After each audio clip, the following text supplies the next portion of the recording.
اللہ الرحمن الرحیم السلام علیکم ورحمۃ اللہ وبرکاتہ۔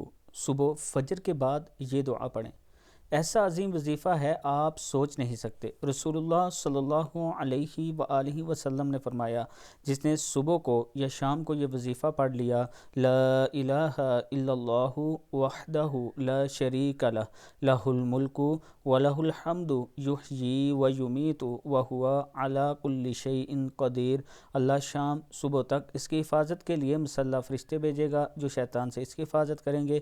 اس کے لیے اجر و ثواب واجب کر دینے والی 10 نیکیاں لکھی جائیں گی، اس کے 10 خطرناک قسم کے گناہ معاف کر دیے جائیں گے، اور اسے 10 مسلمان غلام آزاد کرنے کا ثواب ملے گا، اور اسے اس دن کا اس عمل سے زیادہ اجر والا کوئی عمل نہ ہوگا۔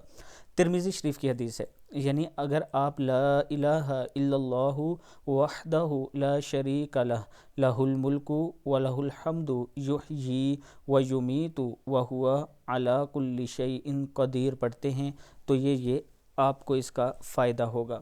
اللہ تعالی ہم سب کو اس پر عمل کرنے کی توفیق دے۔ ویڈیو کو آپ دوستوں نے آگے ضرور شیئر کرنا ہے، اور اگر آپ 4.5 مرلے پلاٹ اپنا اسلام آباد میں لینا چاہتے ہیں صرف 8,750 روپے منتھلی قسط کے ساتھ، تو یہ میرا واٹس اپ نمبر ہے، آپ مجھ سے ضرور رابطہ کریں۔ السلام علیکم ورحمۃ اللہ وبرکاتہ۔